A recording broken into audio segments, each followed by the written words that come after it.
pela Academia Nacional de Direito Notarial Registral, a Adnotari. Então, nesta data, dia 3 de setembro, nós temos uma palestra que é um sucesso nas OABs, que é a desapropriação e o registro imobiliário.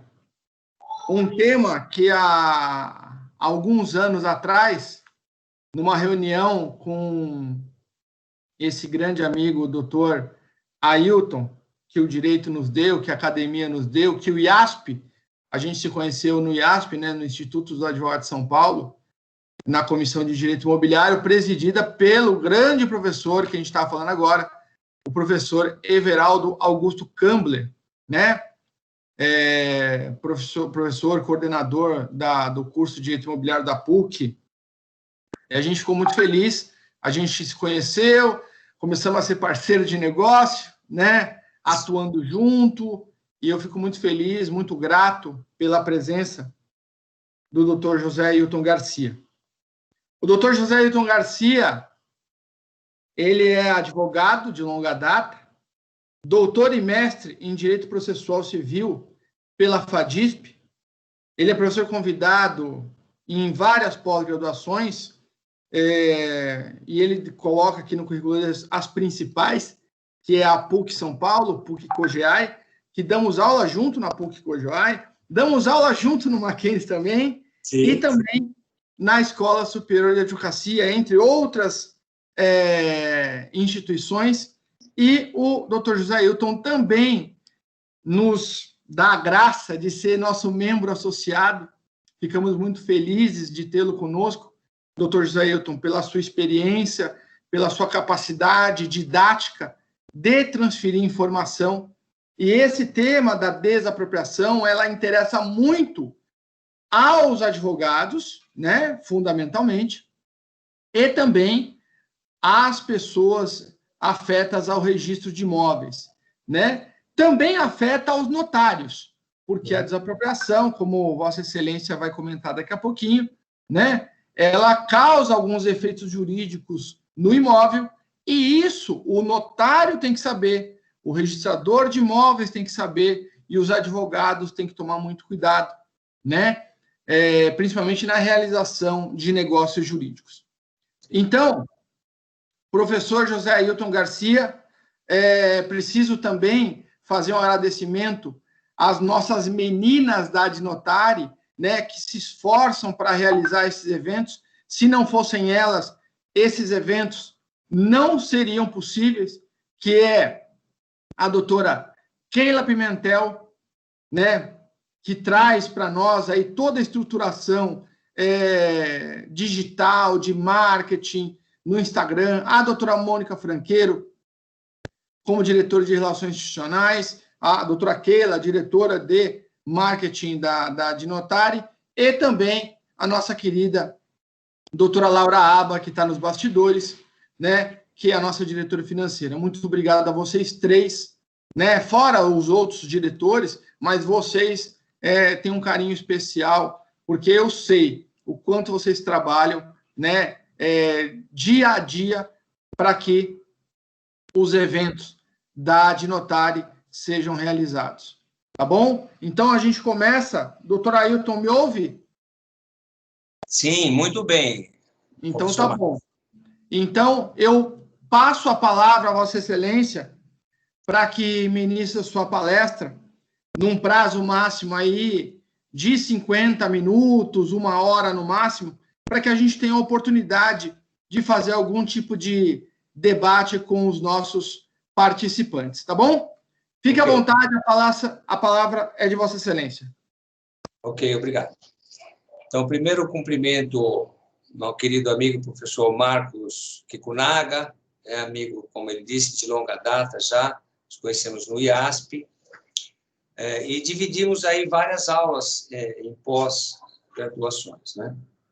Cumprimento o doutor Mauro Antônio Rocha, também um grande amigo, pessoa admirável, de alta conceituação na área imobiliária. E agradeço também, cumprimento e registro um agradecimento a Keila Pimentel, a Mônica Franqueiro, e aos colegas aí da Adnotare, que viabilizam esse evento.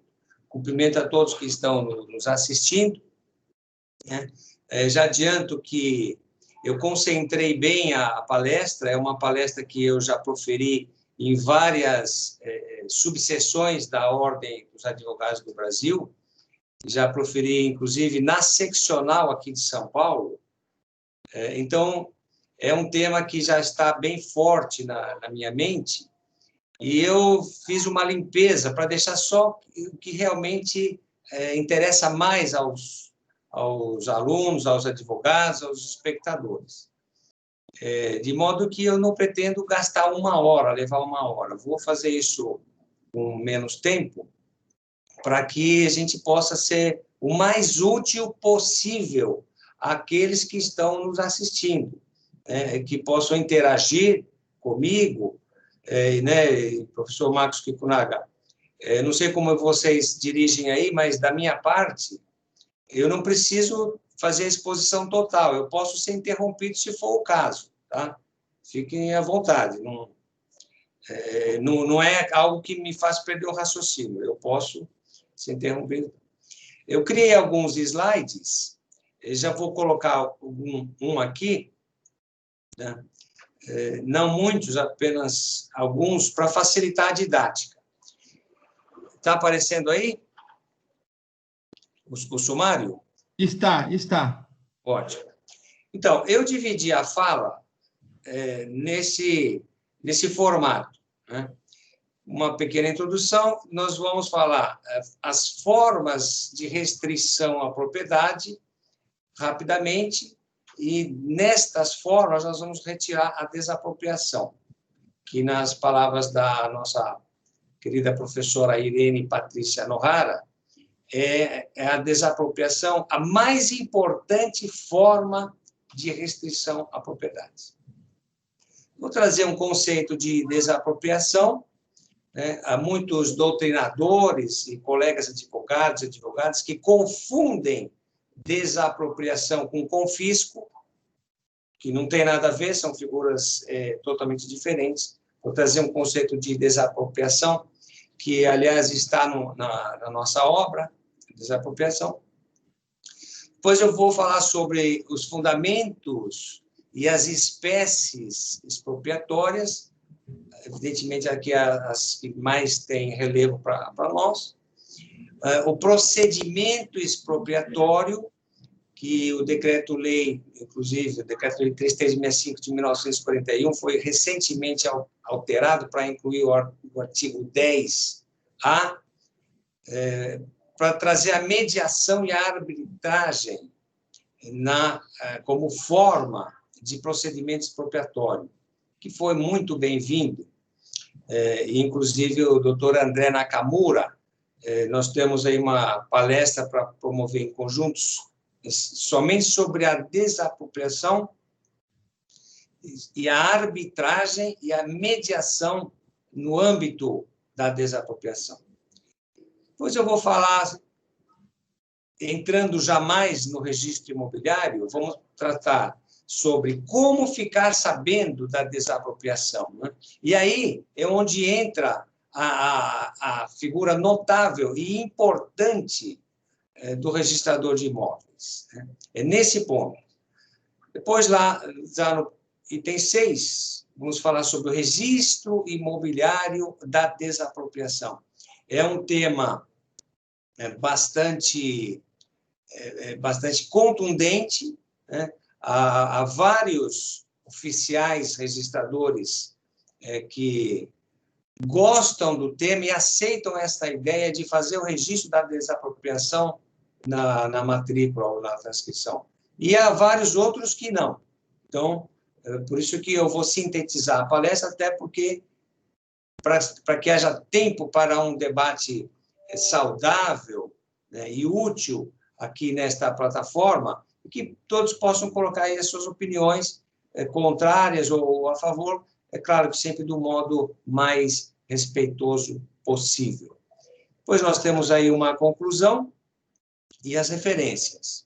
Eu já quero deixar bem claro, professor Marcos Kikunaga, que tudo que eu vou falar aqui está embasado em doutrina especializada. Então, não é um mero achismo da minha cabeça, né? Quando eu entro em sala ou entro em palestra, eu sempre entro com os doutrinadores. Eu tenho uma página só de referências bibliográficas que serviram de base para a construção científica dessa palestra.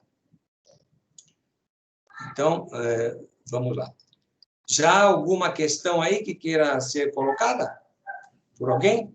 Não, não. Por enquanto, não. Doutor Ailton, pode seguir. Ninguém levantou. Então, vamos lá. Vamos pegar aqui. Vou passar aqui para o segundo. Então, as formas de restrição à propriedade. São limitações administrativas, a ocupação temporária, a requisição administrativa, a servidão administrativa, o tombamento e a desapropriação. Nas limitações, nós temos aí medidas técnicas para a construção de imóveis. Por exemplo, o prédio só pode ter 10 andares, ou o prédio pode ser construído acima de 30 andares, coisas assim. A ocupação temporária, que é a utilização pelo Estado do imóvel particular. O Decreto-Lei 3365 de 41 prevê isso no artigo 36. Não fala sobre pagamento, mas nós defendemos sempre que deve haver um pagamento, porque nós estamos num Estado capitalista, afinal de contas, conforme diz a nossa Constituição Federal. Depois temos a requisição administrativa, também como forma de restrição à propriedade, que é caracterizada pela utilização coativa de bens e serviços particulares. Depois, a servidão administrativa, que é o ônus real de uso e também imposto pela administração pública. Temos o tombamento, que é a forma de preservação do patrimônio cultural, né? Sabemos que uma sociedade que não tem história, não tem cultura, não sabe para onde vai. Daí a importância do tombamento.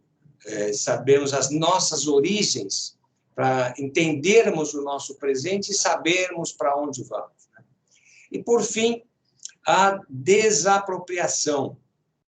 Como eu adiantei no começo, é a principal forma de restrição à propriedade, né? A desapropriação.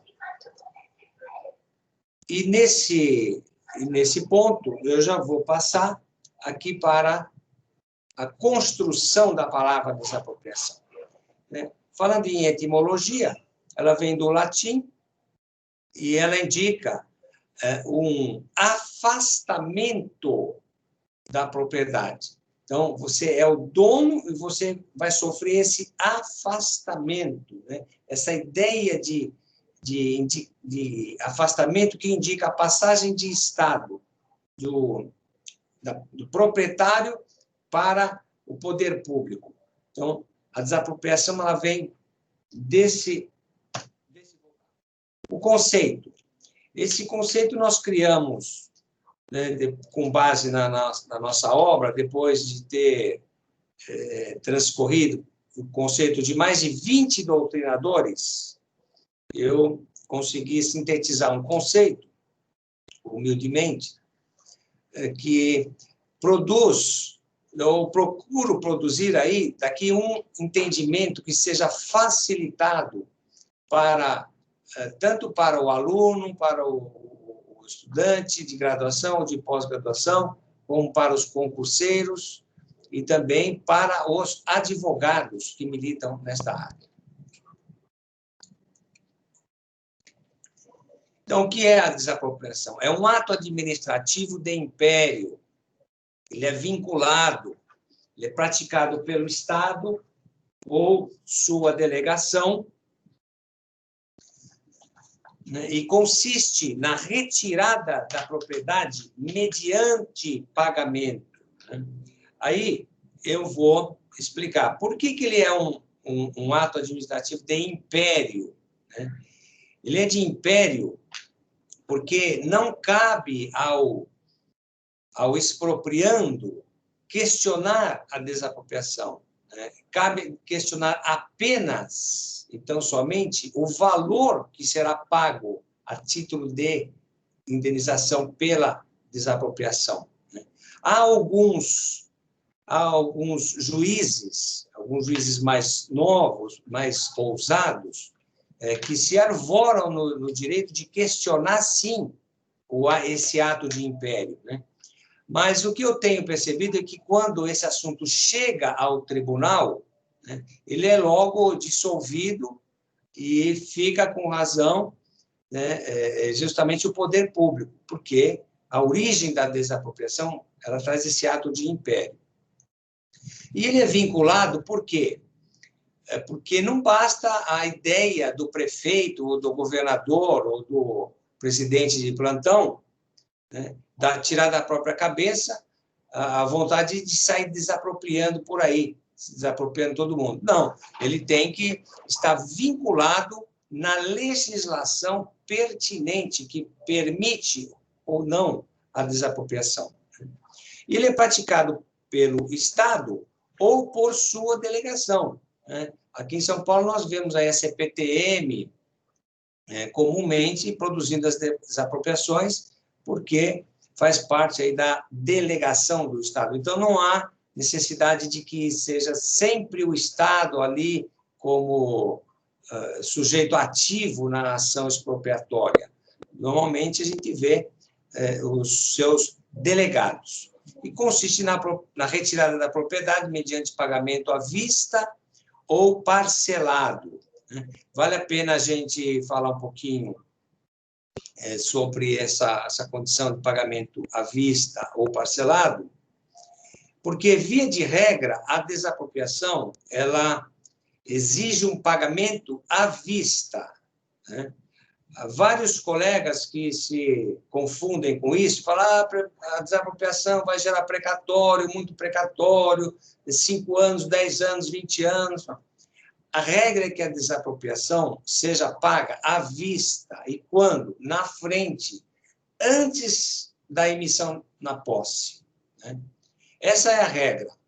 Ela será parcelada se houver um conflito de interesses. Então, o poder público tem um laudo e quer pagar, vamos supor aí, 1 milhão. O particular contesta esse laudo, né, e chega, ao final, com outro laudo de 2 milhões. Então, esses 2 milhões poderão ser pagos na forma parcelada. Mas esse milhão, esse laudo inicial, antes da posse, ele já vai ser depositado em juízo, né? Se o particular entender por bem que esse valor já é suficiente para ele, como vários casos que nós temos aqui no escritório, ele já vai se dar por satisfeito. Então, o valor da desapropriação está sendo pago na frente, né? Ele será pago em precatórios se houver um conflito. Aí essa diferença vai ser paga em precatórios. E vale a pena falar também sobre a desapropriação-sanção. Esta, sim, ela é paga em títulos da dívida pública, ou da dívida estadual ou da dívida federal. Então, por exemplo, desapropriação para fins de reforma agrária vai ser pago em títulos da reforma agrária, que pode durar até 20 anos. Mas essa é uma modalidade que eu não vou aprofundar aqui, que é a modalidade de desapropriação-sanção. Vale mais uma palestra só para falar sobre isso. A sanção, porque o proprietário não estaria fazendo valer em sua propriedade a função social. Já avançando, então, vamos aqui para esse outro slide, né? Falando genericamente da desapropriação. Na visão contemporânea do direito constitucional administrativo, o direito de propriedade não é mais absoluto, né? Eu confesso que eu fico até triste de ver, até hoje, vários doutrinadores se ressentindo. Olha, eu tinha uma propriedade, o cliente tinha uma propriedade e essa propriedade foi tomada pelo Estado. né? E o meu direito de propriedade? Esse direito absoluto de propriedade, criado lá no Código Napoleônico, isso não vale mais, né? Cerca aí de 195, 196 países que nós temos no mundo, a maioria dos países não mantém mais o direito de propriedade como algo absoluto, né? Sempre ele é flexibilizado. E no Brasil é da mesma forma. A propriedade ela deve atender à sua função social, né? Sob pena de sofrer a desapropriação. E para que serve a desapropriação? Para promover uma nova ordem econômica, para promover o desenvolvimento social e para alcançar a justiça social. Agora, é claro, senhoras e senhores que estão nos ouvindo aqui, é claro que a desapropriação sozinha não vai dar conta de promover uma nova ordem econômica, de promover todo o desenvolvimento social, né, que nós necessitamos. A desapropriação é um dos instrumentos que o poder público possui para a promoção dessa nova ordem social. Ela sozinha, é claro, que não vai dar conta disso. Continuando aqui, então, quais os fundamentos jurídicos e quais as espécies de desapropriação? São eles constitucionais e legais. Necessidade pública, utilidade pública e interesse social. Eles estão na Carta Magna, estão no Decreto-Lei 3365 de 1941 e na Lei 4.162 de 1962. Vamos passar para mais um aqui. E aí eu vou explicar cada um deles, como é que é. A necessidade pública. A necessidade pública, ela surge quando o poder público possui uma necessidade urgente, premente, de fazer, de levar a cabo essa desapropriação. Está aparecendo aí o primeiro fundamento, professor? Sim, professor. Ótimo. Então, a necessidade pública. Ela vai surgir quando o poder público defronta-se com uma situação urgente e inadiável, né? Somente removível mediante a desapropriação. Eu fiz uma palestra recentemente a convite da OAB, aqui de São Paulo, e já foi lançada lá no site, sobre a desapropriação em tempo de pandemia. Aqui é o fundamento da necessidade pública, né? Mas nós percebemos que o poder público, através dos seus técnicos, dos seus procuradores, eles ainda não dominam esse assunto, esse tema. Então, raríssimas foram as desapropriações agora em tempo de pandemia. No meu entender, é justamente falta desse conhecimento, porque o poder público poderia ter desapropriado várias áreas, construído vários hospitais, poderia ter melhorado a condição de vida e de saúde dos nossos concidadãos brasileiros sob esse fundamento, né? E não o fez, né? O que se percebeu foi uma coisa totalmente diferente disso. Nós percebemos muita politicalha usando a pandemia, infelizmente, contra a nossa sociedade. Mas está ali um argumento que poderia ter sido muito bem usado para auxiliar nessa pandemia. Segundo fundamento, utilidade pública. Ocorre quando a expropriação é conveniente para o poder público, embora não seja imprescindível. Como nós colocamos aqui, você pode abrir uma estrada, você pode construir uma ponte, você pode construir as obras do metrô. as obras do metrô, elas são construídas e as desapropriações são levadas a efeito, na maior parte das vezes, sob esse fundamento da utilidade pública. É conveniente para o poder público desapropriar para poder melhorar as condições locais. E o terceiro fundamento, interesse social, né? Reflete o que a sociedade entende por bem comum, ou seja, as condições que permitem a cada homem ou grupo social a consecução dos seus respectivos fins particulares. Nós vimos ali que o estádio do Corinthians, né, a Arena Corinthians, aquela região foi desapropriada para que se pudesse construir aquele belíssimo estádio, né? Havia essa necessidade para que as pessoas, que o Corinthians tivesse um estádio ali. Isso é interesse social, gente. É atendimento de um grupo. Da mesma forma, quando nós vemos desapropriação para a construção de moradias populares, da Coab, por exemplo, lá perto do Corinthians, há várias áreas que também foram desapropriadas para a construção de moradias populares. Então, esse bem comum, como diz o professor Dalmo Dallari, nessa obra Teoria Geral do Estado, o professor Dalmo Dallari é o que melhor conceitua o que é bem comum. O Estado, ele deve promover o bem comum e, ao defender o interesse de grupos distintos, ele está fazendo a sua função. E isso é o bem comum. Bem comum não é simplesmente atribuir condição de vacina para todos os membros da sociedade. Bem comum também é construir moradias populares, ou um estádio, ou um hospital para atender determinados grupos da sociedade. Isso também é bem comum. Avançando aqui, então, passamos já para o terceiro fundamento, procedimento expropriatório. Como eu falei anteriormente,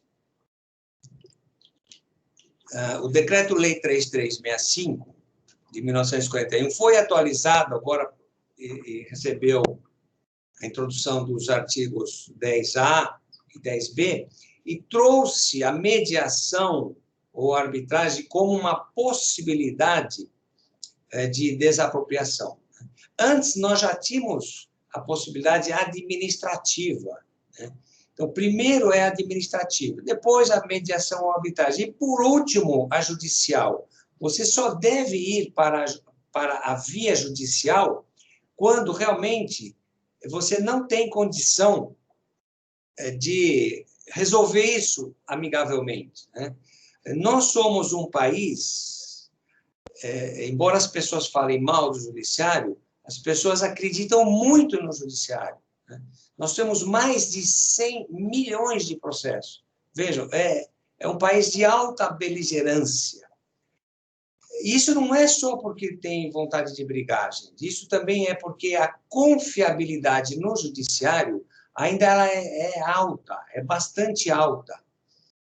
Eu percebo que alguns clientes, a gente já advoga há muitos anos, alguns clientes recusam um acordo administrativo no âmbito da desapropriação, mas aceitam o mesmo acordo quando está judicial, né? Lá na frente do juiz, o juiz fala, oferece, fala, mas você não quer esse acordo? Olha, aqui tem esse laudo que está apurando esse valor, tem essa situação, essa outra situação, você aceita ou não aceita esse acordo?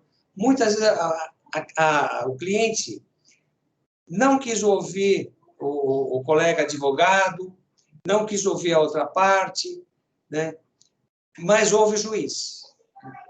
Isso também traz essa quantidade enorme de processos, né? O Código de Processo Civil de 2015, ele traz como um dos seus principais fundamentos justamente a conciliação, né? Nós devemos tentar resolver o máximo possível fora do judiciário, né? E a desapropriação, ela permite isso. Você pode resolver administrativamente, você pode resolver com mediação, você pode resolver com arbitragem, que aí alguém vai estar decidindo sobre um valor, ou então você pode ficar 5, 10, 15, 20 anos, ou deixar para os seus herdeiros para resolver isso judicialmente. Vamos lá, então, aqui. Como ficar sabendo?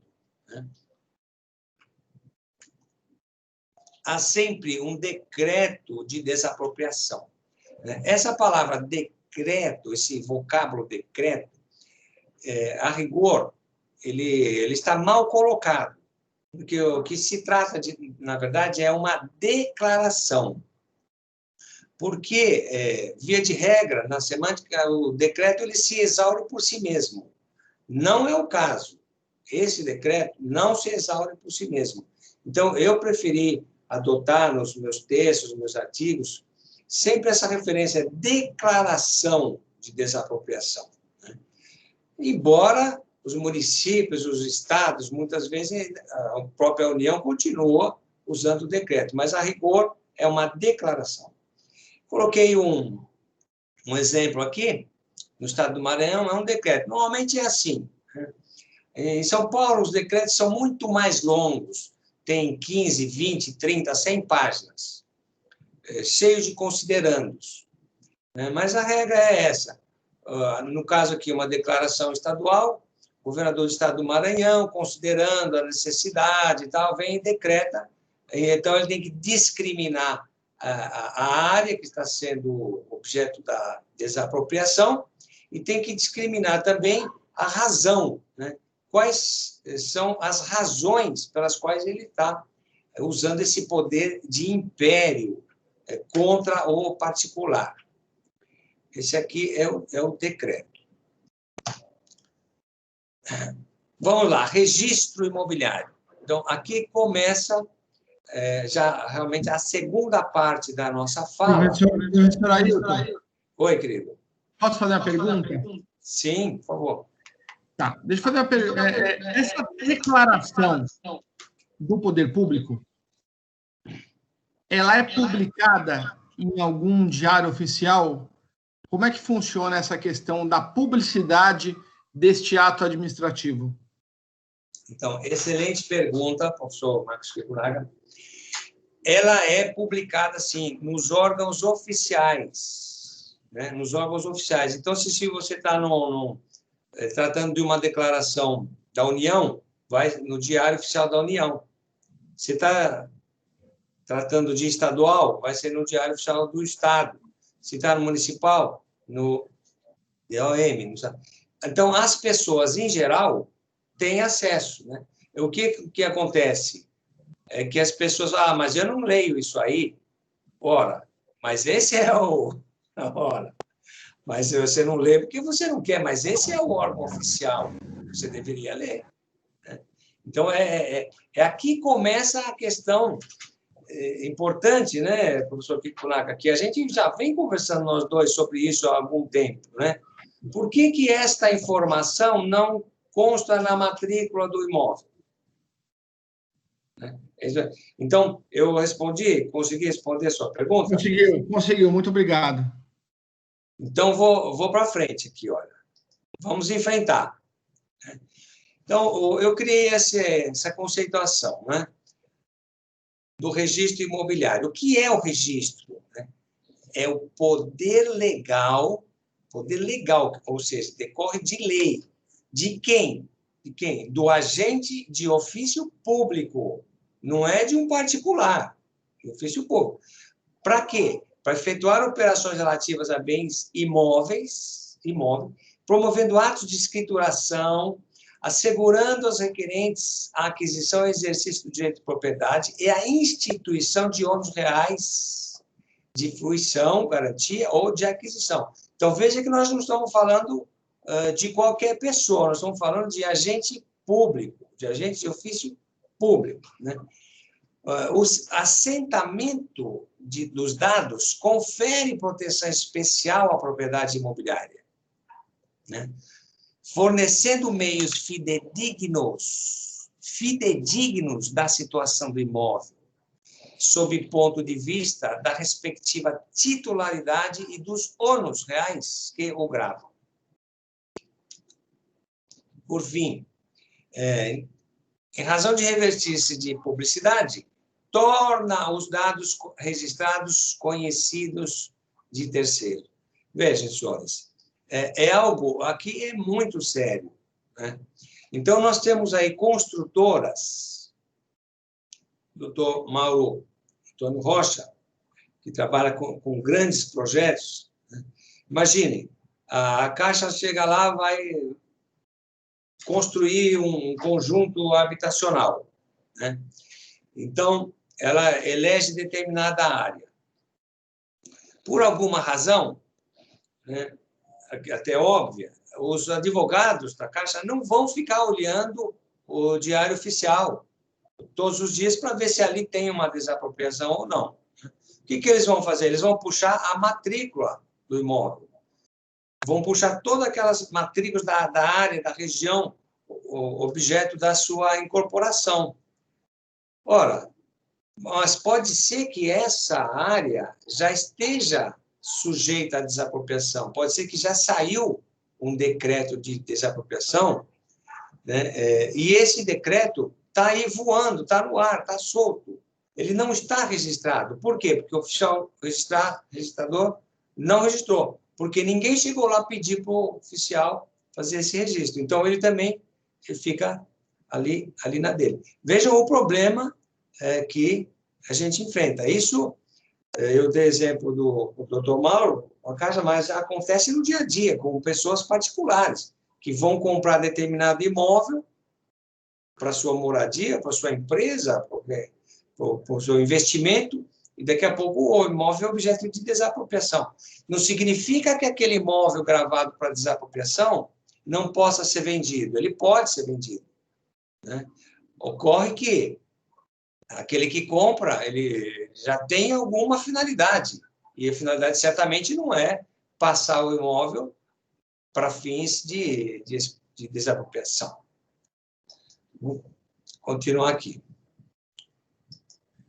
Bom, professor Ailton, é interessante notar que essa questão do ato de império não geraria aí uma indisponibilidade legal desse bem, né? Porque, apesar de não estar na matrícula, o sujeito, o titular, nós poderíamos afirmar que, nesse momento da declaração de desapropriação, o titular perde o domínio, perde o direito de propriedade, e esse imóvel passa imediatamente ao poder público, como acontece, por exemplo, nos loteamentos.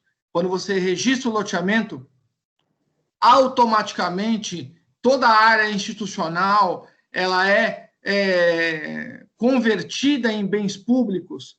Não seria o caso ou não? Existe um momento posterior que esse imóvel se tornará bem público? Então, ainda não ele ainda não é o bem público, né? Ele ainda não é o bem público, porque o decreto, por si só, por isso que eu disse, ele é uma declaração. Ele só vai se tornar realmente parte do bem público quando houver a indenização final e o juiz, ali por sentença, ou acordo, antes da fase judicial, né, o pagamento estiver totalmente feito.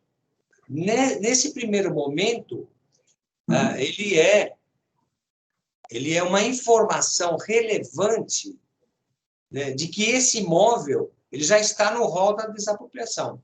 Em algum momento, o próprio poder público pode desistir. Agora, nós estamos vendo aí, essa época de pandemia, vários municípios desistiram de desapropriação, porque eles têm que salvar a vida das pessoas, né? O Decreto-Lei 3365 de 1941 permite isso.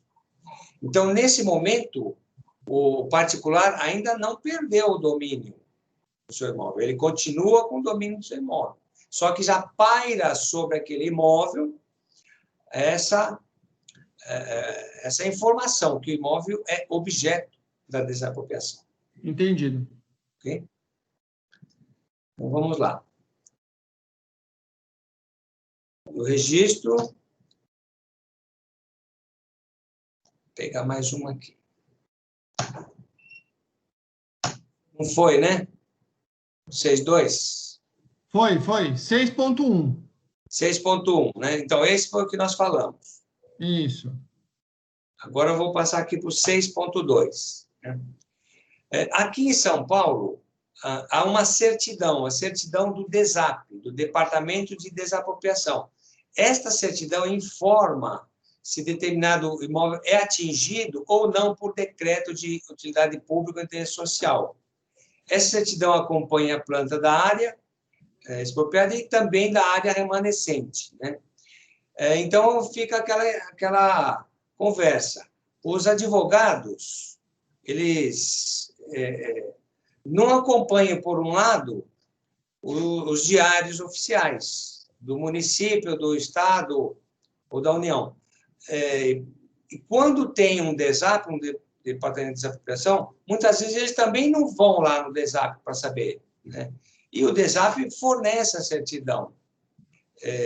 Então, o que fica aqui também da nossa contribuição, o pessoal que está nos assistindo e dos que irão assistir depois, que a palestra vai ficar disponibilizada, é isso. Se você trabalha nessa área do direito imobiliário, você está assessorando o seu cliente a comprar, a adquirir uma quantidade de terras, de imóveis, de terrenos, você deve sempre procurar o DESAP e obter ali uma certidão, objeto dessa área que seu cliente está tentando adquirir. Ok? Essa certidão é bastante importante e bem pouco utilizada. E o que significa essa certidão? Doutor José Ailton. Oi, querido. Pois não. O DESAP é um órgão estadual, municipal? Ele pode ser estadual, ele pode ser municipal, pode ser federal, né? Aqui, nós temos um municipal aqui. Se eu não me engano, aqui na rua Ponte de Sarzeiras, ali. Né? Mas, como ele é um departamento, as prefeituras elas podem criar esse departamento até dentro da própria prefeitura. Pode ser um departamento conjunto com outras. Mas ele informa somente sobre desapropriações de natureza municipal. É do seu âmbito. É do seu âmbito. Né? Então, se você vai no DESAP lá de Peruíbe, por exemplo, ele vai mostrar só dali de Peruíbe. É o departamento de desapropriação ali daquela prefeitura. Se você está no estado, você pode pegar ele ter acesso às informações estaduais. Ok, muito obrigado. Okay? Então, a certidão, voltando aqui para a certidão, né? Esse vocábulo... Doutor Ailton. Oi, querido. Posso tem uma questão aqui que surgiu aqui da Rosa Angélica Saldanha. Doutora Rosa, muito obrigado por acompanhar a palestra do doutor José Ailton. Ela quer fazer uma pergunta. Os entes públicos devem, após a publicação das declarações, solicitar aos cartórios a averbação destas nas matrículas atingidas?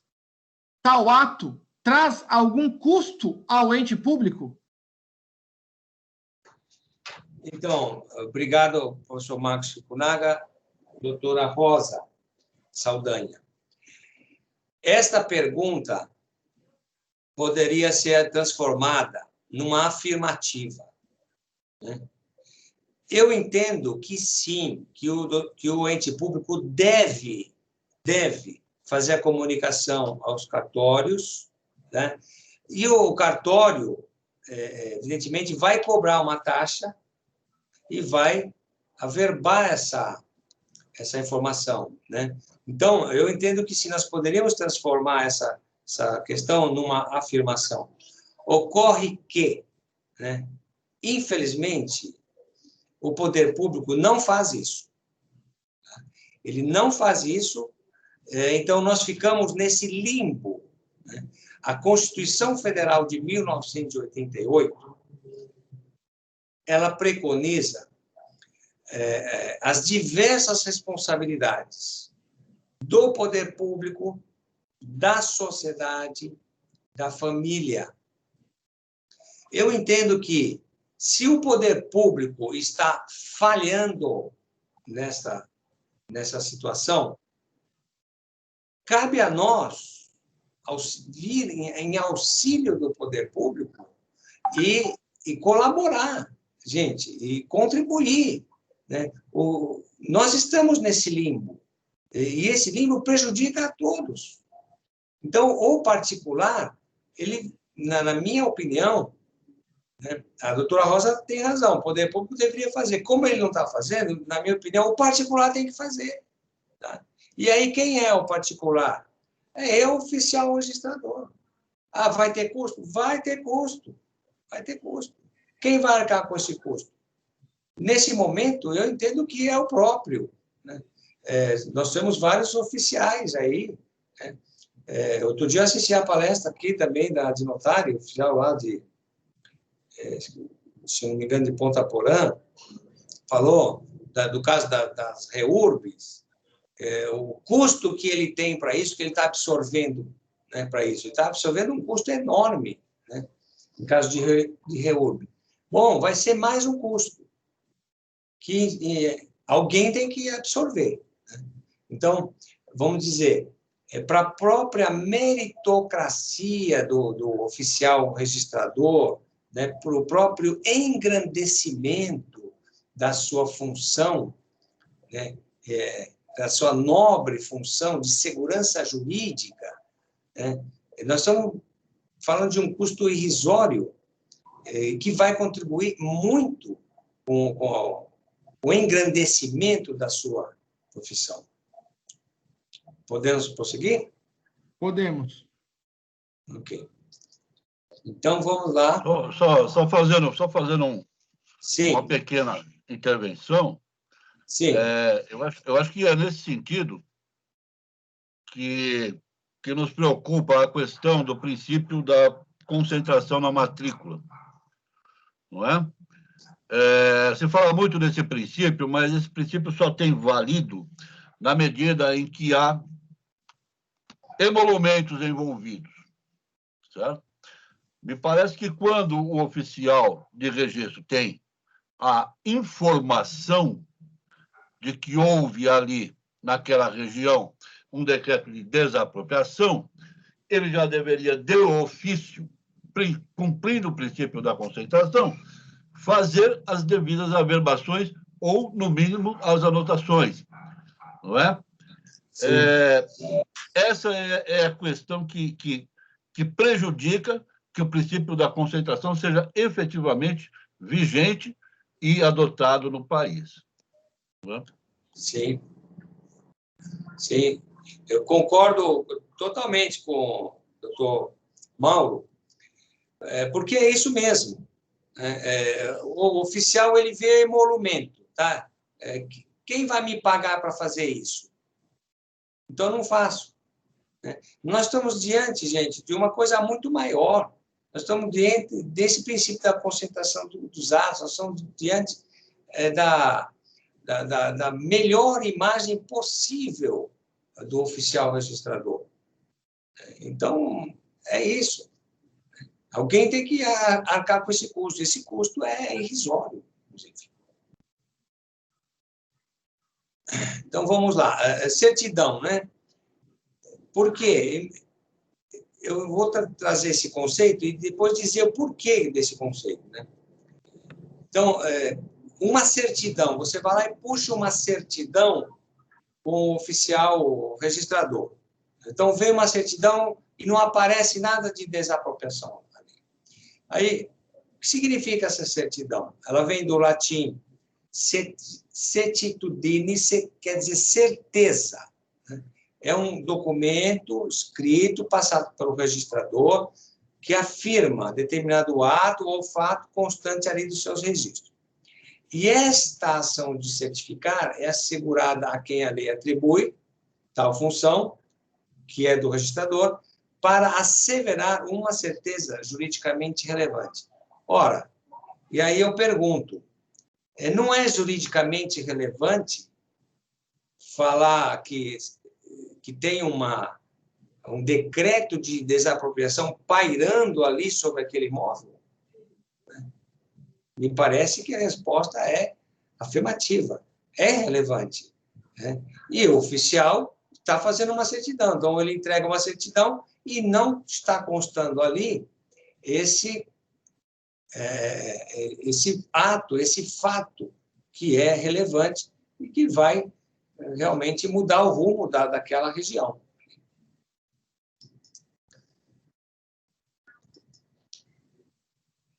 Então, ali para frente, ainda no registro, né? Ainda estamos na fase inicial.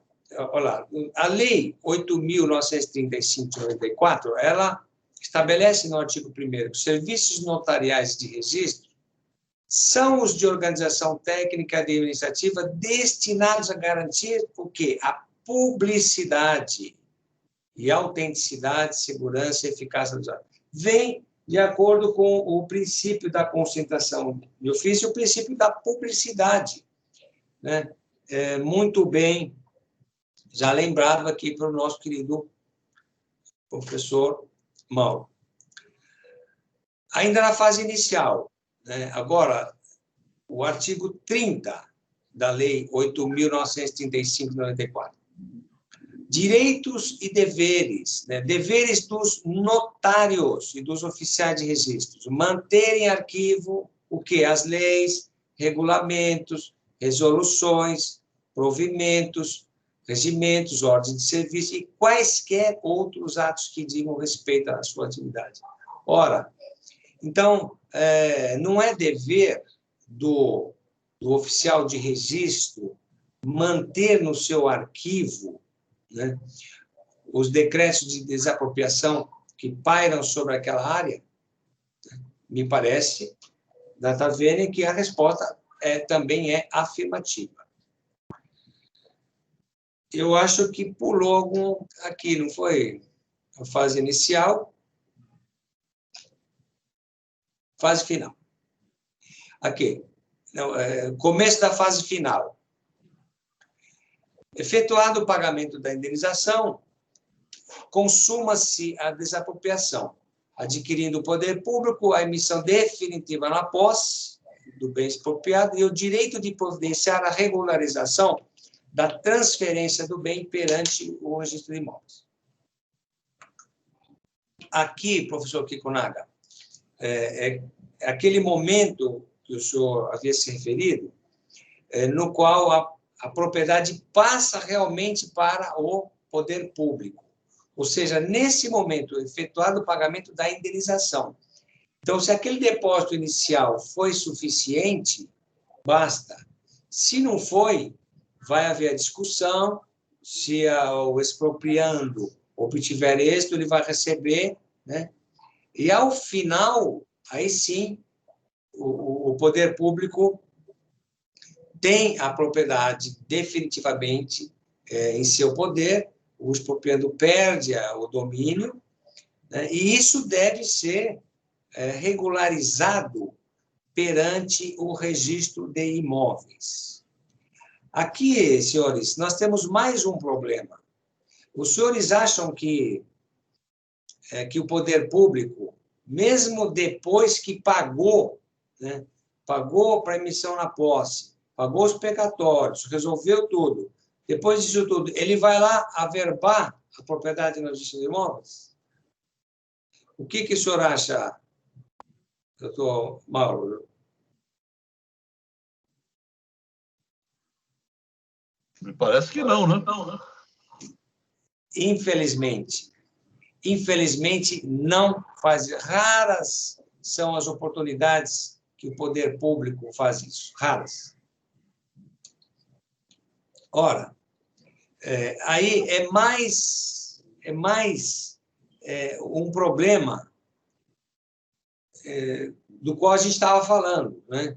A Constituição Federal de 88, ela distribuiu muitas responsabilidades. Então, se o poder público não está cumprindo sua responsabilidade, eu entendo que nós devemos fazê-lo, né? Nós devemos fazê-lo. Nas minhas ações, eu sempre coloco um item nesse sentido.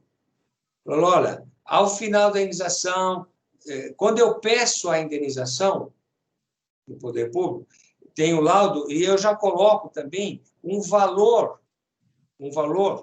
para fazer a transcrição. Porque para o particular também não interessa ele manter o nome naquela propriedade que não é dele. Muitas vezes ele precisa de um financiamento internacional ou nacional, e o nome dele está amarrado naquela. Então, nas minhas ações expropriatórias, nas contestações, eu coloco sempre um item assim, que este custo, né, sabendo que o poder público não vai cumprir a sua obrigação, eu vou fazer. O advogado, vai fazer isso em nome do cliente, né, vai pagar, e eu já estou colocando isso na conta do poder público, e os juízes têm dado, viu? O juiz tem dado, faz parte da indenização, os juízes entendem bem também isso que está acontecendo. Essa transferência. Depois, efetuado o pagamento, expediciar em favor do expropriante, mandar a admissão na posse, valendo a sentença como titular. Isso na situação em que a emissão já não foi prévia, já não foi inicial. Normalmente tem sido assim, já um laudo inicial, uma emissão prévia e tal. Essa situação do 29, do decreto 3365/41, é uma situação um pouco assim, eu diria assim, até temerária, porque permite ao poder público desistir da desapropriação. Então, ele começa e muda de ideia, ele não tomou a posse ainda, não gastou dinheiro, só vinculou o imóvel ali, e em algum momento ele sai dessa situação. Mas, se não for o caso, efetuado o pagamento, também vai haver o mandado de admissão definitivo, e a sentença é título hábil da transcrição no registro do imóvel. Artigo 167 da Lei 6.015 de 73. No registro de imóveis, além da matrícula, serão feitos o registro, o quê? Da desapropriação, né, amigável das sentenças, que, em processo de desapropriação, fixarem o valor da indenização. Eu coloquei esse slide justamente para chamar a atenção do oficial registrador. Há vários pontos na lei que convergem para o mesmo caminho, ou seja, para direcionar a dificuldade do registro para o registrador. Ora, de quem é a função? É sua, registrador. Você tem que resolver, você tem que descascar essa batata. Você tem que resolver essa situação dessa batata quente. Vários pontos na legislação jogam para você, né? A questão dos emolumentos é certamente uma questão importante, mas você não pode deixar de cumprir o seu mister nobre e muito maior por causa simplesmente desses emolumentos. Isso tem que ser resolvido. Já concluindo, né, como eu disse, eu procurei fazer algo assim que não tomasse muito tempo, para que pudesse ficar uma palestra assim, registrada até para próximas consultas posteriores, e que fosse algo assim, palatável de se entender. E, ao final, tem aí o meu e-mail, que eu vou continuar à disposição, se para alguém quiser fazer perguntas posteriormente, vai ser uma satisfação poder responder. Então, eu já concluo assim. A desapropriação é a retirada da propriedade mediante pagamento. Se não for com pagamento, é confisco, do que nós não tratamos aqui. E o pagamento pode ser à vista, né, nas desapropriações por necessidade, utilidade pública ou interesse social, ou em títulos, na modalidade de desapropriação-sanção. Após a publicação do decreto expropriatório, pode-se obter uma certidão no DESAP da sua comarca, do seu município, do estado ou da União, na qual constará aquele imóvel atingido. E entendo que o decreto de desapropriação, já desde o seu início, ele deve, sim, ser transcrito no registro de imóveis. Eram essas minhas conclusões. Meu caro doutor José Garcia, muito obrigado pela palestra sucinta, objetiva, técnica, apurada, como sempre. Né? É muito grato, eu fico muito grato pela amizade, pelo carinho que Vossa Excelência tem comigo, né? Até demais. Obrigado. Abro já de cara, já abro para as perguntas, né? O doutor Rick Moreno, o nosso primeiro diretor regional lá de Vitória da Conquista, Ricardo Moreno, famoso Rick Moreno, né? Imagina a fama que ele tem lá na Bahia, né? É o advogado que domina tudo lá, né? Doutor Rick, a palavra é sua, meu caro. Boa noite, nobres colegas. Boa noite. De saudar aí o professor José Ailton. Uma brilhante palestra, mais uma vez super didática, e faz com que nós possamos entender a matéria de forma clara e tranquila. Saudar nosso grande presidente, professor Marcos Kikunaga, sempre uma honra estar em sua presença, e nosso colega, doutor Mauro, nosso vice-presidente, também uma honra estar em sua presença. Eu gostaria de trazer aqui para o debate uma tese eminentemente registral.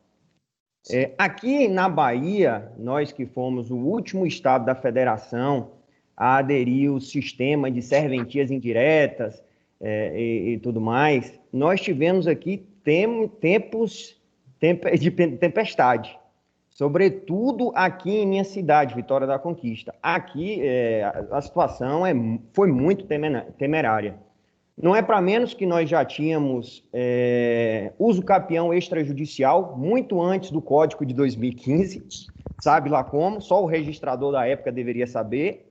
Nós tínhamos livros das serventias que foram encontradas dentro da casa do oficial de registro. Os livros foram retirados da serventia e levados para a casa dos funcionários da serventia também. E nós tivemos casos esdrúxulos de desapropriação. E aí, diante das situações que nos é trazida, aí muitas vezes faz com que a gente eleve nosso pensamento e passe a pensar em situações específicas. E diante disso aí, eu peço até perdão e discordar do doutor Mauro, no quesito dessa prévia registro da indenização. Porque o que tivemos aqui foi um caso muito grave. O que aconteceu aqui na prática? Nós tivemos aqui a construção do anel viário na cidade, foi uma desapropriação através de um decreto da Federação, da União, que tinha por interesse público a construção de um anel viário que circularia a cidade para melhorar o trânsito, enfim, para que não passasse mais a rodovia dentro da cidade. Mas o que aconteceu? Aqui simplesmente, sabe lá como, a União, os representantes da União, foram até o cartório de registro de imóveis, registraram essas desapropriações em 7 palavras. Se você pegar a matrícula, está lá escrito desapropriado para a construção do anel viário. Não tem ente desapropriador, não tem citação de indenização prévia, não tem carta de sentença, porque eu gostaria, inclusive, de contribuir ao debate aí no sentido seguinte, diante da legislação que nós temos, pelo menos ao meu entender e diante dos estudos que eu tenho feito perante a doutrina e até para poder formular minha tese no judiciário, nós só poderíamos ter o registro dessa desapropriação no cartório de registro de imóveis através de 3 possibilidades. Quando e aí eu venho discordar de certa forma até dos colegas nesse sentido, diante da situação que a gente viveu, a gente só poderia ter em 3 formas. Através de uma carta de sentença, depois de advir de um processo judicial, que inclusive se tratou do depósito prévio, que inclusive poderia, nesse processo judicial, até haver a emissão provisória da posse, porém, para isso, haveria que ter esse depósito prévio também, uma vez que há essa exigência na lei. Então, assim, uma das possibilidades, carta de sentença. Uma outra possibilidade, agora uma inovação da lei, trazida pelo professor José Ailton, sentença arbitral, beleza. E uma terceira possibilidade, escritura pública de desapropriação. Então, para haver esse registro na matrícula, haveria de ter essas 3 possibilidades. Ou uma carta de sentença, ou uma sentença arbitral, ou então escritura pública de desapropriação, no caso de desapropriações amigáveis. Aqui nós tivemos uma situação, pelo que me parece, não consegui encontrar na jurisprudência uma situação parecida. Nós tivemos um registro na matrícula sem nada disso. Sem citação do ente desapropriador, volto a dizer, sem citação de indenização prévia, sem citação do título que foi levado a registro, que poderia ser um desses 3 que eu citei, não há situação disso aí, e simplesmente houve essa desapropriação. E assim, o que aconteceu? Me foi trazido algumas situações pelos clientes aqui, de imóveis que haveriam sido desapropriados, via de regra, de forma parcial. O imóvel adveio de um loteamento e esses determinados lotes, ele pegaria uma faixa de terra a faixa desapropriatória, ela pegaria apenas 25% do imóvel. Os 75% do imóvel continuaria, então assim, deveria haver um desdobro, depois desse desdobro, haveria a separação entre o que deveria ser desapropriado e o que deveria ficar e continuar com a propriedade do proprietário, enfim. Mas assim, o que aconteceu? Lá na matrícula do imóvel consta a desapropriação com essas 7 palavras. Desapropriado para a construção da Via Bahia. Sim.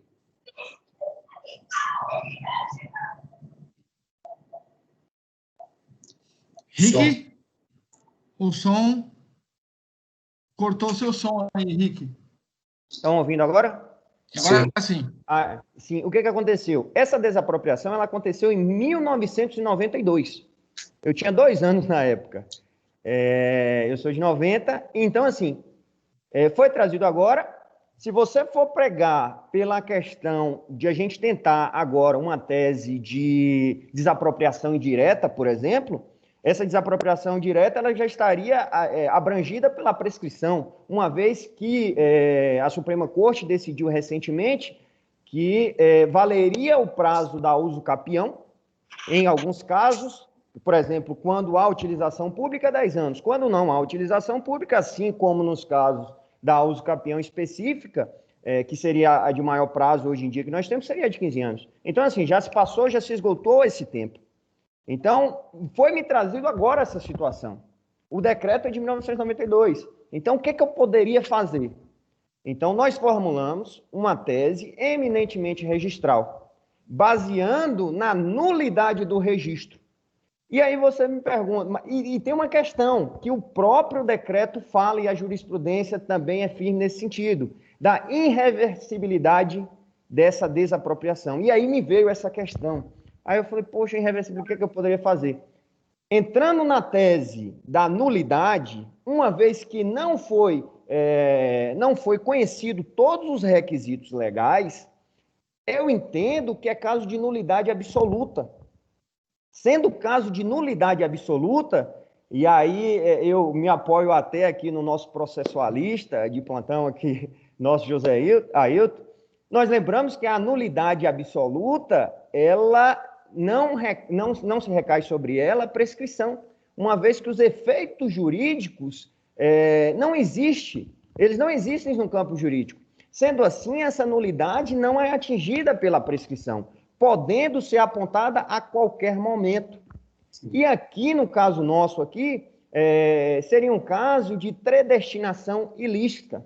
Que seria o que a predestinação? Seria quando o ente público desapropria e não utiliza o bem, ou então dá a ele uma finalidade diversa. Quando dá uma finalidade diversa do que o decreto desapropriador prevê, seria um caso de predestinação lícita, assim a doutrina define. Quando se fala em um caso em que não foi dado aí, aquela propriedade à função pública, seria um caso de predestinação ilícita. Então, nós estaríamos diante de uma predestinação ilícita.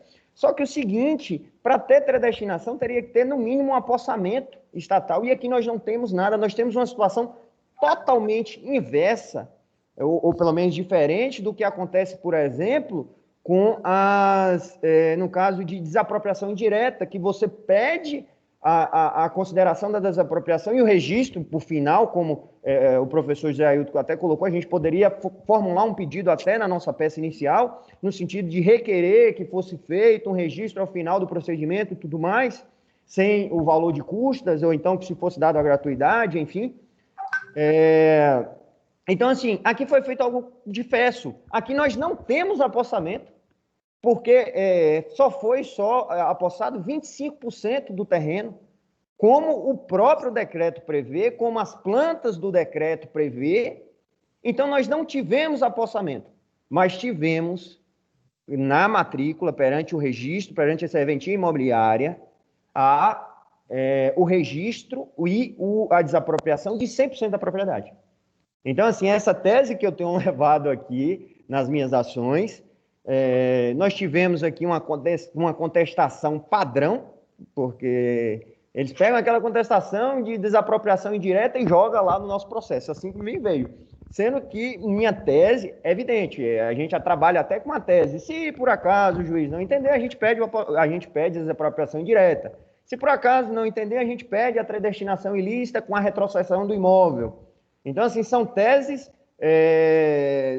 que, se não for atendido um ponto, que a gente vai no outro, subsidiárias. Mas minha tese principal é o cancelamento e a nulidade do registro, com a retrocessão da propriedade para proprietária de fato, para quem realmente detém a posse do imóvel. Então, a gente tem levado essa tese aqui, estamos no início, tá? Inclusive, a gente pediu, diante das provas que foram apresentadas, nós pedimos o julgamento antecipado da lide, porque eu entendo que toda a documentação que foi juntada, acrescida, inclusive a documentação que foi juntada em contestação, é o suficiente para o juiz decretar. Acredito que ele não vai decidir assim, mas vamos ver aí o que vai dar. Enfim, eu espero ter contribuído com o debate e tenho essa tese aí, levar, inclusive, depois com um tempo maior, se assim desejarem, a gente pode pensar até numa palestra para poder tratar dessa questão desapropriatória, mais especificamente do cartório de registro de imóveis e esses problemas que podem surgir em relação a isso aí. Então, assim, para finalizar, eu sou contra essa questão desse registro prévio, sobretudo se ele vier, sobretudo do conhecimento de decreto, porque não seria suficiente para entrar na questão de fato. Porque realmente pode acontecer, como o próprio professor José trouxe aí, de um caso de uma desistência do Estado. No meio do processo judicial, por exemplo, ele desistir. E aí, se já houve o registro prévio? Então, seria complicado. Talvez uma anotação que poderia depois ser revertida ou com prazo, ou com alguma coisa temporal. Enfim, algo que se pode pensar com mais calma. Tá certo? Desculpe ter me alongado aí, espero ter contribuído com o debate. Obrigado, Rick. Suas considerações são sempre interessantes. Doutor Ailton, algum comentário sobre a questão do Rick? Porque aqui já tem uma galera aqui com mão levantada. Sim, vou ser breve. Ô, Rick, obrigado por suas brilhantes considerações. Né? E o Kikunaga, ele não é só uma palestra, é uma assessoria, é uma parceria que a gente tem que pegar com esse Rick, viu? E o programa dele é muito legal, hein? Muito bacana. E a gente tem até... Fiquei bastante curioso, Rick. Talvez a minha palestra também, se me desculpa, não fui tão claro. Quando eu digo o registro, né? Eu não sou notário, hein? Eu sou processualista. Então, eu não tenho conhecimento técnico das fichas, como é que isso vai ficar, qual ficha e tal. Eu digo só, a minha orientação é que isso fique lá, de alguma forma, apontado na certidão, né? E este decreto, esta declaração de desapropriação, ela não transforma, ela não retira a propriedade. É um adendo que você vai lá e coloca ali e que depois você pode arrancar e jogar fora. Quem é o proprietário? É aquele que continua lá, não é... O decreto de desapropriação não transfere a propriedade para ele, o poder público. Então, a área, pelo que você está dizendo, não é da União. A área continua sendo do outro. Tá? Sim, com certeza. Outro ponto. Sim, pode. Desculpa interromper, mas seria um caso aí tipo de averbação premonitória, nos casos que a gente tem, por exemplo, em ações possessórias, que se discute a posse, você pode pegar essa certidão, levar ao cartório e pedir que seja averbada de forma antecipada, para que, se por acaso esse imóvel participar de uma eventual venda, que fique lá registrado que ele é objeto de lide, certo? Isso, talvez seria um caso, algo mais coerente a essa situação. Isso. E rapidinho assim, você está dizendo, o poder público fez a estrada ou não? Fez sim. Agora sim, não utilizou a área dos meus clientes. Essa é a questão. Não utilizou a área dos seus clientes? Não utilizou. Então, caducou, na minha opinião, está caducada o decreto de declaração de... Né? O seu cliente tem tudo na mão. Talvez o juiz te dê até... Né, outra dica, tá? A gente advoga há muito tempo. É perigoso pedir julgamento antecipado. Perigoso. Sim. Eu peço sempre audiência, porque às vezes o juiz não entende o que está acontecendo lá. E no julgamento antecipado, você abre mão da possibilidade de conversar pessoalmente com o juiz e explicar para ele. Às vezes tem juiz que precisa marcar 5 audiências para ele poder entender, porque o caso é complexo. Né? Pelo que você está me falando, sem eu ver processo nem nada, se o poder público foi lá, averbou na matrícula, desapropriação, não fez nada na matrícula, não existe nada. Porque essa averbação por si só não transfere o domínio da propriedade. Continua lá com... Se a estrada foi feita por outro lugar, os seus clientes estão com isso, estão com essa propriedade intacta. O juiz pode julgar até carência de ação. Mas eu continuo à disposição, viu, Rick? Você pode depois me contatar aí, o que você precisar, eu te ajudo, te indico os livros. Tá? Mas dá uma olhada no meu livro, nessa parte da caducidade. Pronto, ótimo. Isso te ajude ali. Opa aí, Marcos. É isso aí. Na caducidade. O livro está atualizado agora. Ótimo. Maravilha. Obrigado, Rick. Agora, o nosso querido vice-presidente da Dinotade, doutor Mauro Antônio Rocha. Eu vou falar rapidamente. É interessante tudo isso que o Rick disse aí, essa questão toda aí. Me parece que mais decorrente de um erro, porque, na verdade, essas 7 palavras não constituem um registro, não é? No máximo, constitui uma averbação. Tá? Uma vez que, pelo que eu notei, não houve pagamento, né?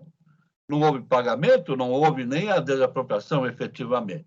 Agora, isso não afasta e não prejudica a intenção de que se faça lá uma averbação mesmo de ofício toda vez que se houver um decreto de desapropriação. Isso é uma informação relevante para a sociedade, para o mercado imobiliário, para o mercado de crédito imobiliário, tá? E que deve constar na matrícula. Se depois há o cancelamento dessa intenção desapropriatória, é só cancelar a averbação. Não há nenhuma dificuldade em relação a isso, tá? Eu acho muito mais interessante do que deixar as pessoas no limbo, sem a informação, tendo que procurar o Departamento de Desapropriação Municipal, que não tem as informações estaduais, vai no estadual, não tem as informações da União. Quer dizer, é uma série de informações que poderia se resumir a uma mera averbação de sete palavras na matrícula imobiliária, tá? Que não alteraria a questão da titularidade, não é? Não configuraria a desapropriação propriamente dita, como disse o doutor José Ailton, ela só se efetiva, né? Só se concretiza com o pagamento do valor, tá? E cumpriríamos, então, o princípio da concentração da matrícula. Por que eu digo isso? Porque nós temos uma grande parte dos advogados imobiliaristas trabalhando como se houvesse efetivamente um princípio da concentração da matrícula. Que nós, que estamos aí no dia a dia, sabemos que não existe. Quem se levar por isso e deixar de tomar as medidas necessárias no momento da aquisição ou de uma negociação de crédito, vai se dar mal. Tá? Então, ou nós temos ou não temos. Se temos, temos que ter os cuidados necessários. Era só isso. Obrigado, mas gostei muito dessa sua história aí. Depois você conta o final para a gente. Meus caros, tem mais uma mãozinha levantada aqui. Doutor José Ailton, pode falar. Então, só complementando aí para ajudar o Rick, o que está passando na minha mente? O próprio cliente seu, ele poderia fazer um requerimento para você, para retirar essa averbação. Retira porque não houve nada. Tem uma averbação lá que não transferiu a propriedade para ninguém e está lá atrapalhando e incomodando. E o próprio cliente chega ali e fala, retire isso daqui para mim. Se tiver que suscitar dúvida, o juiz vai dar. Não tem nada lá. O problema é que não é averbação, é registro, né? Retira. Aí a coisa é um pouco mais complicada, né? Então faz com suscitação de dúvida, né? Mas a suscitação de dúvida, Ailton, como tem natureza administrativa, não daria para cancelar o ato registral. O ato administrativo teria que ser por ação judicial, porque o ato administrativo assentado, ele só é cancelado, salvo engano, no artigo 234 da Lei 6.573, com decisão judicial. Sim. Entendeu? E essa decisão judicial não seria do juízo corregedor, que estaria na esfera administrativa, teria que ser realmente no juízo ordinário, entendeu? Então, uma ação para retificar o registro e retirar essa... Não desapropriou. Justamente minha ação é essa. É uma ação de cancelamento e registro. Isso, porque não desapropriou, não aconteceu nada. Tá bom. Nosso medo aqui é justamente aquele Ctrl-C, Ctrl-V das sentenças, que infelizmente a gente sabe que acontece, de considerar a minha tese como... Inclusive, aconteceu até na contestação, de considerar a minha tese como uma ação de desapropriação direta. E, nesse caso, já haveria sido atingida a questão da prescrição, porque o decreto foi de 1992, nós estamos em 2020, então já se passou tempo suficiente. Em 1992, Rick, a gente já tem a vigência da Lei 6.573. Lá, no artigo 221 da Lei 6.015, tem a previsão dos títulos que devem ser registrados. Isso aí que fundamentou minha tese. Exato. Sem título. Exatamente. Sem título não há registro. O que a lei prevê? Carta de sentença, sentença arbitral ou escritura pública nos casos de desapropriação amigável. Esses são os títulos que devem ser levados a registro. Inclusive, a gente destaca lá a Lei 6.015, esse ponto e tudo mais. Se não está lá, não deveria estar registrado. É uma das teses que é um dos argumentos que a gente utiliza para formular a tese. Fora a eventual ação indenizatória do oficial, né? Serventia, exatamente. Vamos lembrar que a serventia não tem personalidade jurídica, é o oficial da época dos fatos. O oficial está preso. Então é ele e a família inteira.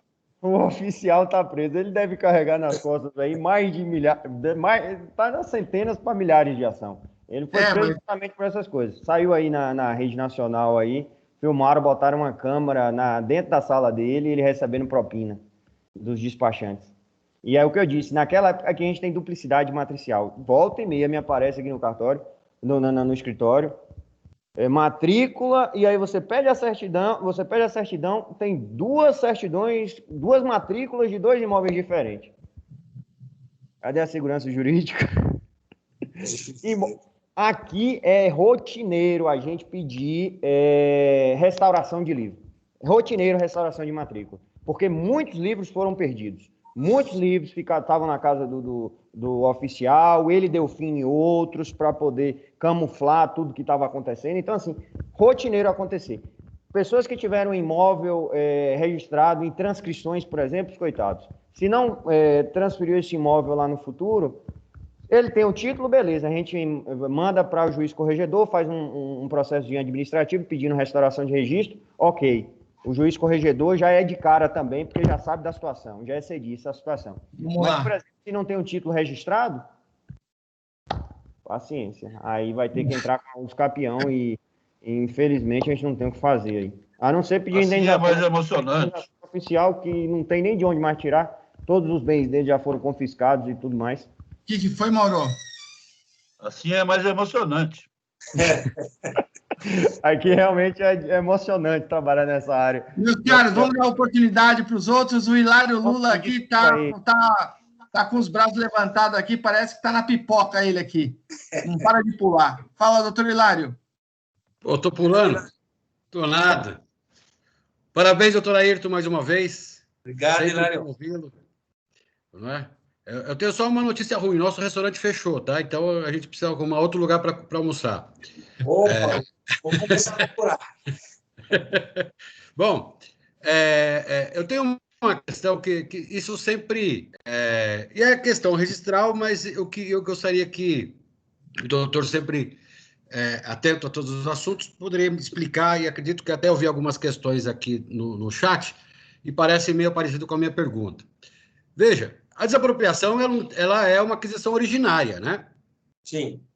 Então, ser uma aquisição originária, a gente, princípio da especialidade, princípio, isso vai tudo embora, isso deixa de lado, né? Sim. Porque não se tem. Uma questão que me parece muito complicada, né, quando se trata da questão da indenização, são duas coisas. Uma questão, quando eu faço uma desapropriação que pega parte do imóvel, né, a jurisprudência tem entendido que não preciso fazer a apuração do remanescente. Né? Vamos dizer, o desapropriado perde ali a parte e ele depois tem que se virar para regularizar o remanescente dele. Parece que isso fica como ônus do desapropriado. Eu queria saber se no pedido de indenização, caso não concorde, eu posso atribuir esse custo que eu terei para fazer uma apuração diária no processo de indenização, ainda que eu tenha feito por uma escritura amigável. Essa é a minha primeira questão. A segunda questão é, quando não se tem o titular, né, que a posse, que a desapropriação é feita em um imóvel em que ela está com efeitos da posse, né, ela está na posse não do titular do domínio. Como esse possuidor se adquire a propriedade uma vez que ele não tem ali, quer dizer, como que ele recebe essa indenização se ele não tem a propriedade? Se ele tem que entrar como usucapião, mesmo perdendo a propriedade por desapropriação, se o fato já ocorreu anteriormente, o direito da usucapião já teria ocorrido anteriormente. Essas são as duas minhas indagações que eu gostaria de bater um papo contigo. Ok, obrigado. Posso responder? Já posso responder? Não, meu querido, a casa é tua. Obrigado. Olha, obrigado pelas questões instigantes, doutor Hilário, sempre presentes e sempre formulando questões inteligentes. Primeiro, a questão do custo. Né? A palestra, eu concordei em fazer a palestra com o professor Kikunaga, assim, não é para jogar o custo de tudo nas costas do oficial registrador. Tá?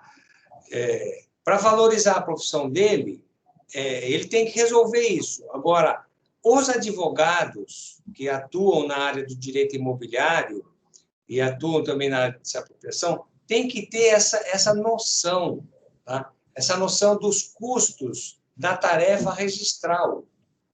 Porque os advogados só querem saber ali, alguns colegas querem saber de quanto vai ficar para a parte, sem levar o assunto, sem levar o processo até o final. Qual é o final?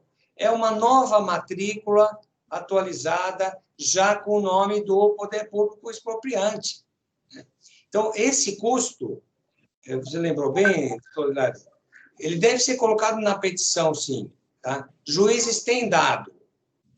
Então, falou, olha, a indenização é essa aqui, assim, assim, assado, vou gastar com isso, vou gastar com aquilo, discrimina tudo, coloca tudo no total. Tá? Além da nua propriedade e das benfeitorias que elas podem advir aí. Tudo bem? Da primeira? Então, vamos para a segunda. A posse. Né? O posseiro, muitas vezes, ele tem o direito de usucapião também. Então, isso vai ser um desdobramento da resposta. Enquanto o posseiro, ele tem direito às benfeitorias que ele fez. Então, vamos imaginar a primeira possibilidade. Ele só tem a posse, mas não tem usucapião. Está há pouco tempo ali, mas ele erigiu algo, uma benfeitoria e tal. Essas benfeitorias, elas são pagas para o posseiro mesmo. Porque o perito judicial, perito do juízo, quando ele vai, ele já faz uma vistoria, já faz um laudo prévio, já diz quem está aqui ocupando essa área. Não, é Joaquim da Silva, tá bom, Joaquim da Silva, você está aqui há quanto tempo? Estou aqui há 2 anos. Você fez isso aqui, eu que fiz isso aqui. Então, já vai haver um laudo de benfeitorias. Isso não impede que o posseiro receba esse valor. Outra situação seria o posseiro estar lá e também ter direito à nua propriedade em razão do tempo que ele está ali. Então, ele vai usucapiar. Eu sei que há um curso aqui da Adnotari, que já começou, né? Começou segunda-feira, com o professor Dipe e também o professor Heitor Freitas, vai ministrar o curso. Depois eu quero até falar, no particular, sobre isso, sobre a possibilidade de uma ação de desapropriação e uma ação de usucapião. Tá? Uma não anula a outra. Tá? Eu estava falando há um tempo atrás com um outro colega que é processualista, o Vanbier, e ele falou, esse princípio da cooperação dos juízes hoje é muito importante, um juiz cooperando com o outro. Então, o juiz da desapropriação, ele pode cooperar com o juiz da usucapião, que as ações vão correr em varas diferentes, né, via de regra. Então, no seu caso, Hilário, ele recebe a benfeitoria, e se ele tiver direito ao usucapião, ele ingressa com uma ação de usucapião. Tá? Esse juiz da usucapião, ele vem para o juiz da desapropriação, faz uma comunicação com base no, se não me engano, artigo 7º, 8º do CPC de 2015, princípio da cooperação entre juízes. Eu falei bem com o Fred Didier, até numa palestra sobre isso. Ele faz essa cooperação e eu mesmo consegui uma petição, através de uma petição, o juiz da usucapião fez um comunicado para o juízo da desapropriação pedindo a reserva de valores. Então, aquele outro antigo que está lá na matrícula, que nem sabe, muitas vezes ele se habilita quando ele fica sabendo, quando ele percebe que está vendo, aí ele vem e aparece, né? E aí você começa uma disputa. Então, o juiz do usucapião faz essa comunicação e reserva-se lá o direito de uso capião que está sendo pleiteado em outra ação. Respondi? Respondeu e perfeitamente. É assim, como sempre.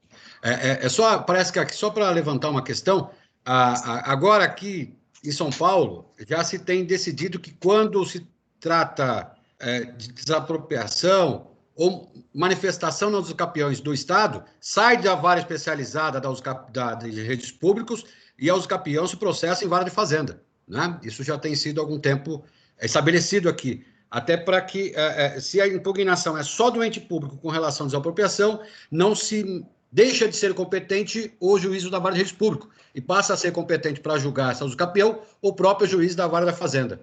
Sim. Que é ele que vai impugnar, né? Então é ele que tem a questão de impugnação do Estado, do Estado ou do município, né? E a questão da desapropriação, ele mesmo já se resolve por ali. Então, esse tem sido o entendimento do tribunal, pelo menos aqui em São Paulo. Acredito que alguns estados também tá indo nesse mesmo caminho também. Sim. E só para finalizar, que você falou da área remanescente, tá? Isso tem que ficar claro o seguinte: se a área remanescente é um bico, tá? Vai deixar o proprietário micado, ele tem que fazer essa prova. Se for essa situação, o poder público necessariamente ele tem que absorver toda a área. Agora, se não for essa situação, é claro que o poder público não é obrigado. Mas aí depende realmente de cada caso, do processo, do colega advogado que está conduzindo, para falar com o perito, explicar para o perito, fazer o laudo assim. Então, são duas coisas diferentes. A área remanescente nem sempre fica com o expropriado. Tá? Muitas vezes ela é levada, assim, para o expropriante. Comprovando aí a inutilidade do imóvel, aí, eventual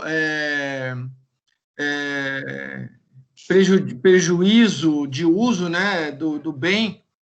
Esse é um tema bastante interessante e há um tempo atrás eu fiz um parecer, doutor Ailton, nesse sentido, porque a desapropriação, o ente expropriante, ele ia encravar o imóvel do expropriado.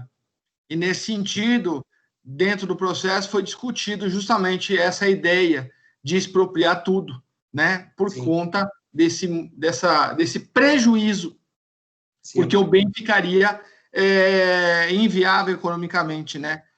Sim. Ia gerar um prejuízo muito grande. Meus caros, pelo andar da hora aqui, eu vou precisar encerrar. Agradeço mais uma vez a presença dos ilustres que vieram aqui prestigiar o nosso querido professor José Ailton Garcia. Ficou com um gosto de quero mais, doutor José Ailton, e a gente pode trazer um evento conjunto aí com o doutor Henrique Moreno. O doutor Alex Lamartine Franco levantou a mão aqui, eu vou permitir que ele faça suas considerações, peço a gentileza de fazê-la bastante rápida, para que a gente possa encerrar o evento. Doutor Alex.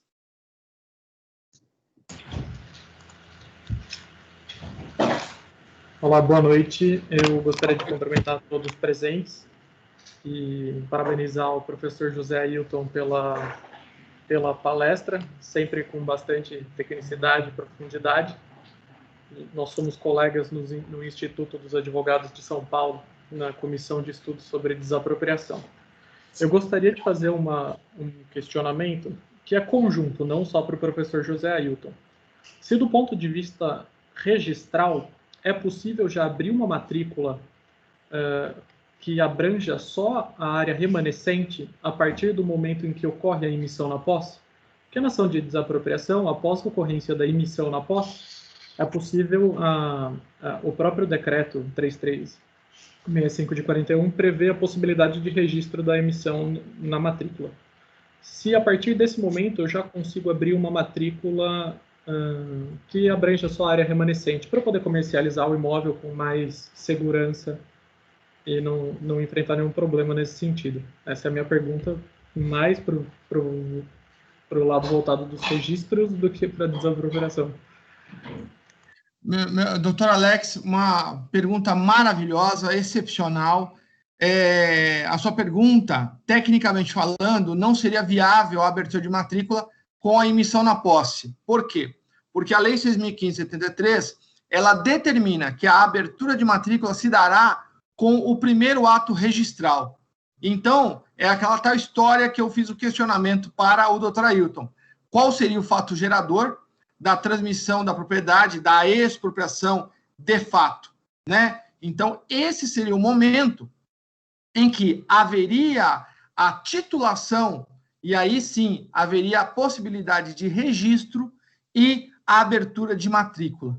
Então, em regra, a abertura de matrícula ela se dá com o primeiro ato registral praticado na vigência da Lei 6.015 de 73. Portanto, deveríamos ter uma sentença, né, uma carta de sentença transitada em julgado, que seria um título, conforme o artigo 221 da Lei 6.015, que geraria esse efeito jurídico da mutação jurídico real. Tá bom? Certo, respondido. E só fazendo um acréscimo agora um pouco mais para o lado processual, então, considerando do ponto de vista registral e da ação de desapropriação, será que seria possível a prolação de uma sentença parcial do mérito para que fosse expedida a carta de adjudicação em relação à área desapropriada, que seria só a parte do imóvel e não a totalidade dele? Vamos lá, doutor Ailton. Então, primeiro, agradecer, né, a participação do doutor Alex Martini Franco, já um advogado com expertise em desapropriação há muitos anos, né, e um grande colega e amigo lá do IASP também, junto com o Flávio Unes e tudo. Querido, eu entendo que sim, né? Quando a gente está falando de sentença, eu entendo que sim. E nós temos que pedir ali mesmo, né? Nós temos que pedir ali.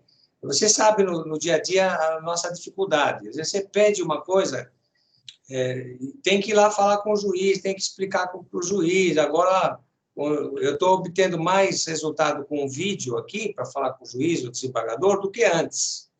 Antes ele marcava, você chegava lá, tinha audiência, não sei o quê. Agora, com o vídeo, eu estou conseguindo obter mais resultado. Eu entendo que sim, que esse é o direito do expropriando. Ora, ele já perdeu parte do imóvel, né? Perdeu parte. O valor não é justo, muitas vezes. O valor não é justo. Então, ele vai continuar brigando ali mais 2, 3, 5, 10, 15 anos. Ora, a sentença tem que ser o mais justa possível, parar de prejudicar o expropriando.